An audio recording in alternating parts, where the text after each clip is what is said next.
জনগণ যেভাবে নাসিরুদ্দিন পাটোয়ারিকে অ্যাকসেপ্ট করছে, দুর্ঘটনা না ঘটে, তাহলে এখানে একটা মিরাকেল ঘটনা ঘটতে পারে। তো অবশ্যই মির্জা আব্বাসের দরকার এই এলাকায়। আর নাসিরুদ্দিন পাটোয়ারি ওর একদম পাবলিক চেনে না।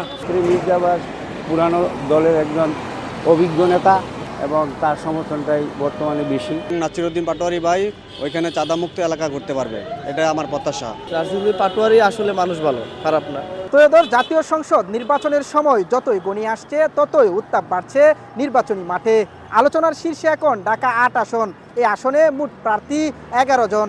তার মধ্যে সবচেয়ে আলোচনায় আছেন ১১ দলীয় জোট মনোনীত প্রার্থী নাসিরুদ্দিন পাটোয়ারি, যার প্রতীক শাপলাকলি। অন্যদিকে আছেন বিএনপির মনোনীত প্রার্থী মির্জা আব্বাস, যার প্রতীক ধানের শীষ। এ দুজন প্রার্থী মূলত এই আসনে সবচেয়ে আলোচনায় আছেন।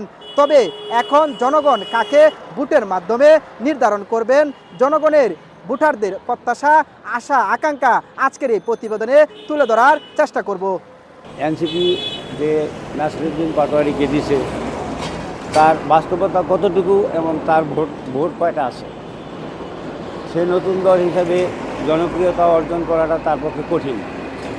সেক্ষেত্রে মির্জা আব্বাস পুরানো দলের একজন অভিজ্ঞ নেতা এবং তার সমর্থনটাই বর্তমানে বেশি।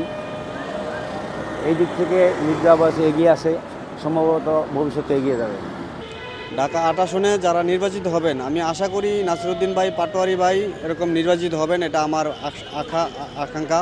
এবং নাসিরুদ্দিন পাটোয়ারি ভাই ওইখানে চাঁদামুক্ত এলাকা করতে পারবে, এটা আমার প্রত্যাশা ঢাকা ৮ আসনের। এবং মির্জা আব্বাস উনি চাঁদা মুক্ত এলাকা গঠন করতে পারবে না, এটাই আমার প্রত্যাশা। এই জন্য আমি দোয়া করি এবং আশাবাদী যে নাসিরুদ্দিন পাটোয়ারি ভাই ঢাকা ৮ আসনে জয়যুক্ত হোক। নাসিরুদ্দিন পাটোয়ারি আমার কাছে সবচেয়ে বেশি ভালো লাগে, কারণ কি লাগে সাধারণ মানুষের জন্য কাজ করবে। আর যারা ওনারা তো আগে থেকে নেতা, কারণ হচ্ছে প্রভাবশালী, তারা জুলুম খাটাতে পারে স্বাভাবিক। কিন্তু নাসিরুদ্দিন পাটোয়ারি আসলে মানুষ ভালো, খারাপ না। যে দৃষ্টিতে আমার দৃষ্টিতে যতটুকু দেখি চলাফেরা আচরণ এমনি ভালো, খারাপ না। অবশ্যই এলাকার উন্নয়ন হবে। তার ওই এলাকার প্রত্যেকটা খুঁটিনাটি, প্রত্যেকটা আনাচে কানাচে তার চেনা। এই এলাকা তার, সেই স্থানীয়, সে প্রত্যেক এলাকার আনাচে কানাচে সে সব জায়গায় চিনে। তো অবশ্যই মির্জা আব্বাসের দরকার এই এলাকায়। আর নাসিরুদ্দিন পাটোয়ারি ওর একদম পাবলিক চেনে না, ওরে খাবে না। ওকে চেনে কয়জনে? হ্যাঁ, ও তো 2 দিনের ইয়া। যে হাদির মৃত্যুর পরে একজন লোক দরকার ছিল যে আব্বাসের সাথে ফাইট করবে, মানে প্রতিদ্বন্দ্বিতা করবে এবং বয়ানে, কথায়, কাজে আপনার সবাই তাকে গ্রহণ করবে। আমি স্পষ্ট দেখতে পেলাম কয়েকদিন থেকে যে জনগণ যেভাবে নাসিরুদ্দিন পাটোয়ারিকে অ্যাকসেপ্ট করছে, আপনি বুঝতে পারছেন যে যদি কোনো ধরনের আপনার মানে দুর্ঘটনা না ঘটে, তাহলে এখানে একটা মিরাকেল ঘটনা ঘটতে পারে। এখানে নাসিরুদ্দিন পাটোয়ারি জিতেও যেতে পারে।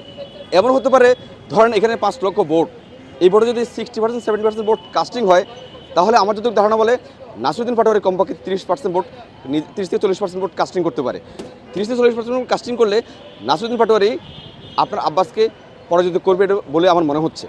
জুলাই পরবর্তী সময়ে ভোটারদের প্রত্যাশা নানা রকমের হলেও নির্বাচিত সরকার কতটুকু পূরণ করতে পারে, এটাই এখন দেখার বিষয়। এস এ আলম, বার্তা 24, ঢাকা।